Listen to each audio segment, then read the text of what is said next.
ఉమాకాంత్ గారు నమస్కారం అండి.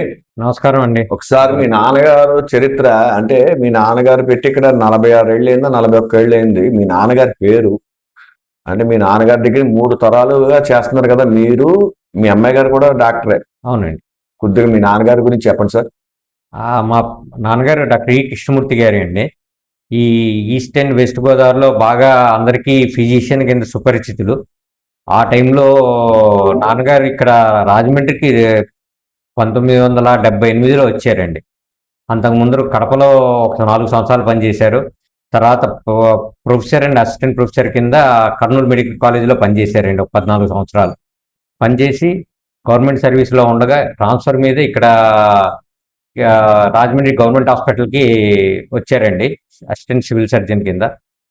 అక్కడి నుంచి 1985లో తన సొంత సంస్థ ఏర్పాటు చేశారండి. అక్కడనే అది దానవపేటలో స్టార్ట్ చేయడం జరిగింది. దాని తర్వాత 1989లో ప్రకాష్ నగర్‌లోని ఆనంద్ రౌండ్ పార్క్ దగ్గర ఆనంద్ స్వీట్స్‌కి ఎదురుంగా ఏదైతే శ్రీ అసిత గ్యాస్ట్రో హాస్పిటల్ ఉందో అది శ్రీకాంత్ నర్సింగ్ హోమ్ అన్న పేరుతోని స్టార్ట్ చేశారండి.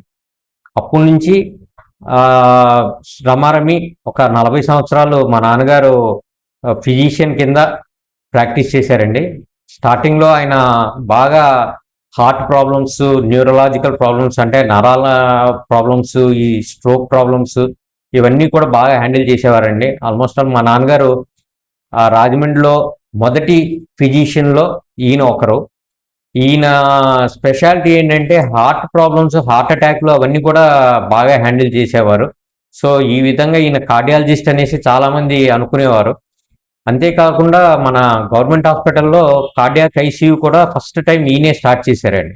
ఇక్కడ ఉన్న హార్ట్ సమస్యలు కానీ, స్ట్రోక్లు కానీ ఈ పేషెంట్లందరినీ బాగా ట్రీట్ చేశారు. Especially east Godavari, west Godavari మొత్తం పల్లెటూరులో ఉన్న జనాలందరికీ కృష్ణమూర్తి గారు అంటే బాగా తెలిసి ఉంటుందండి.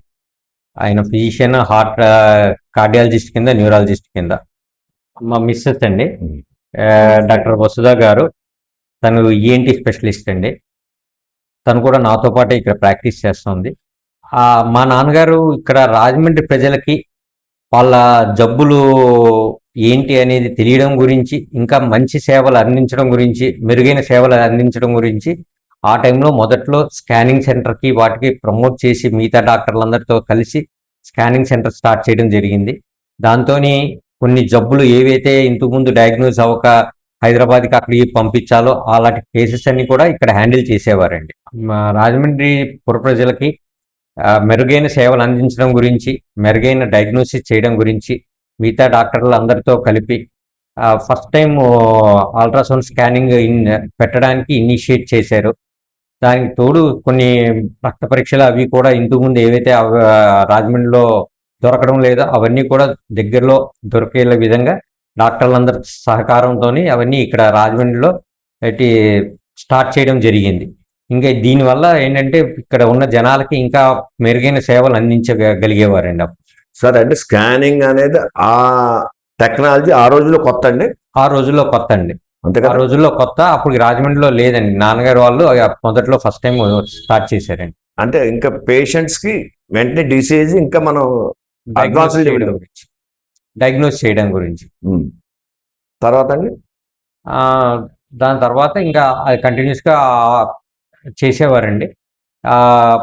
ఆల్మోస్ట్ ఆల్ ఆయన నేను 2009లో వచ్చానండి. 2011 వరకు ఆయన సర్వీస్లో ఉన్నారు. 2011 వరకు సర్వీస్ చేసి 2011లో కొద్దిగా ఆయన అనారోగ్యం రావడంతో ప్రాక్టీస్ కొద్దిగా స్లోగా తగ్గించుకుంటూ వచ్చారు. 2013 నుంచి ప్రాక్టీస్ స్టాప్ చేశారండి. ఆయన వయసు ఎంత అండి? దగ్గర దగ్గర 82 సంవత్సరాల వరకు ఆయన ప్రాక్టీస్ చేశారండి. దాని తర్వాత 2025 జనవరిన ఆయన కాలం చేశారండి. అంటే ఏ వయసు అయినప్పటికీ? అప్పటికి ఆయన వయసు 92 సంవత్సరాలు అండి. చాలా గ్రేటే కదా. ఆయన తర్వాత మీరు వచ్చారు వారసత్వం. నేను డిఫరెంట్ ఫీల్డ్ అండి. అదే ఫీల్డ్. నేను బేసిక్గా నాన్నగారి ఫీల్డ్ ఎండి జనరల్ మెడిసిన్ అండి. ఎక్కడ చేశారు? నేను ఎండి జనరల్ మెడిసిన్, ఎంబీబీఎస్ వచ్చేసి రంగరాయ మెడికల్ కాలేజ్ చేశాను. ఎండి వచ్చేసి కస్తూర్బాయ్ మెడికల్ కాలేజ్ మణిపాల్ అండి. మణిపాల్లో చేశాను. అది చేసిన తర్వాత నాన్నగారు ఫిజిషియనే కాకుండా ఇంకా పై చదువులు చదవాలి అని ప్రోత్సహించడంతోని నేను మళ్ళీ డిఎం గ్యాస్ట్రోఎంటరాలజీ సిఎంసి వెల్లూరులో చేశానండి.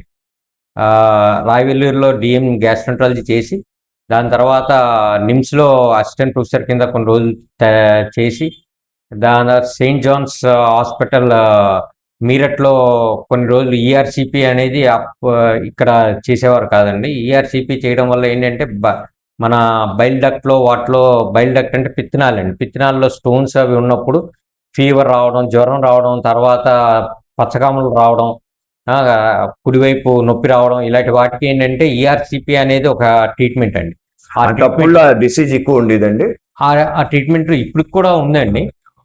అయితే దానికి ఇక్కడ ట్రీట్మెంట్ అందేది కాదు రాజమండ్రిలో. చాలామందిని ఎయిదర్ హైదరాబాద్‌కి అలా పంపించేవారు. అది కూడా నేర్చుకోవడం గురించి నేను మీరట్‌కెళ్ళి అక్కడ సెయింట్ జోసెఫ్ హాస్పిటల్‌లో చేసి అక్కడి నుంచి ఇక్కడికొచ్చి 2009లో నేను ప్రాక్టీస్ చేశానండి. అప్పటి నుంచి నేను ఇక్కడ as a physician and gastroenterologist కింద ప్రాక్టీస్ చేస్తున్నాను. గ్యాస్ట్రోఎంటరాలజీలో ఎస్పెషల్లీ కాంప్లికేటెడ్ కేసెస్ ఎందుకంటే రెగ్యులర్ గ్యాస్ట్రోస్కోపీ, కొలనోస్కోపీ కాకుండా థెరపటిక్ ఎండోస్కోపీ అంటాం. ఆల్మోస్ట్ ఆల్ రాజమండ్రిలో థెరపటిక్ ఎండోస్కోపీ ఫస్ట్ ఇంట్రడ్యూస్ చేసింది నేనేనండి. అప్పటికి కొంతమంది సీనియర్స్ ఉన్నారు చేసేవారు కానీ అన్నీ చేసేవారు కాదు. మొత్తం అన్ని థెరపటిక్ ఎండోస్కోపీ అనేదంటే నేను పీడియాట్రిక్ ఎండోస్కోపీ అవన్నీ కూడా నేను ఎస్జీపీజీఐ లక్నోలో నేర్చుకున్నానండి. అక్కడ లక్నోలో పీడియాట్రిక్ యూనిట్‌లో నేను ఒక 4 నెలలు వర్క్ చేశాను. అక్కడ నుంచి ఆ వర్క్ ఇక్కడికి వచ్చి ఇక్కడ చిన్న చిన్న పిల్లల్లో అంటే నా లీస్ట్ ఏజ్ నేను ఎండోస్కోపీ చేసింది 1.5 మంత్ బేబీ. 1.5 మంత్ బేబీలో రింగ్ స్వాలో చేస్తే దాన్ని తీసేసానండి. సో అంత ఏజ్ నుంచి లివర్ ప్రాబ్లమ్స్ కానీ, ఎండోస్కోపీ ప్రాబ్లమ్స్ కానీ, కొలనోస్కోపీ కానీ ఏదైనా సరే చేయడమే కాకుండా బ్లీడింగ్ అయినా బ్లీడింగ్ అవన్నీ ఎలా అరికట్టాలి అంటే అల్సర్ బ్లీడ్ అనుకోండి దానికి కావాల్సిన వేరియస్ ఎక్విప్మెంట్లు అవన్నీ ఉంటాయి. అవన్నీ కూడా నేను నా దగ్గర పెట్టుకొని దానికి అన్ని కంట్రోల్ చేయడము జరిగి ఇంతకుముందు ఈ ప్రాబ్లమ్స్ అన్నిటికీ హైదరాబాద్‌కి వెళ్ళేవారు. నేను వచ్చిన తర్వాత ఈ థెరపటిక్ ఎండోస్కోపీ బాగా ఎక్కువ ఇక్కడే చేయడం మొదలెట్టామండి. ఎస్పెషల్లీ అల్సర్ బ్లీడ్స్ కానీ, వేరిసిల్ బ్లీడ్స్ కానీ అంటే బ్లీడ్స్ అంటే రక్త వాంతులు గానీ, రక్త విరోచనాలు గానీ, అదే కాకుండా పచ్చకామర్లు, రకరకాల పచ్చకామర్లు ఉంటాయండి. రకరకాల పచ్చకామర్లకి ఏంటి? ఆ పచ్చకామర్లు ఎందుకొచ్చాయి? ఏంటి? అని ఎవాల్యుయేట్ చేసి, దాంట్లో ఏదైనా ఆపరేషన్ చేసి తగ్గించే కామర్లుంటే అంటే అబ్స్ట్రక్టివ్ జాండీస్ అంటామండి. అలాంటిది ఏమన్నా ఉంది అంటే దానికి ఈఆర్‌సిపి చేసి అవన్నీ కూడా మొదట్లో ఫస్ట్‌లో 2009లో నేను స్టార్ట్ చేశాను. సబ్సిక్వెంట్‌గా చాలామంది పేషెంట్‌లకి ఇవన్నీ చేయడం జరిగింది. అండ్ ఎస్పెషల్లీ పీడియాట్రిక్ గ్యాస్ట్రోఎంటరాలజీ అప్పుడు ఇక్కడ హ్యాండిల్ చేసేవారు కాదు. పీడియాట్రిక్ గ్యాస్ట్రోఎంటరాలజీ చిన్న పిల్లల గ్యాస్ట్రోఎంటరాలజీ పెద్దగా ఎవరు హ్యాండిల్ చేసేవారు కాదండి. చిన్న పిల్లలకి ఎస్పెషల్లీ లివర్ ప్రాబ్లమ్స్ ఉంటాయి.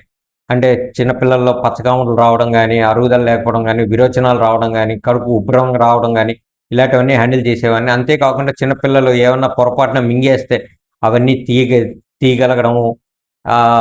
చిన్న పిల్లల్లో ఏవొచ్చినా గ్యాస్ట్రోఎంటరాలజీ ప్రాబ్లమ్స్ ఏమొచ్చినా సరే నేను హ్యాండిల్ చేసేవాడినండి.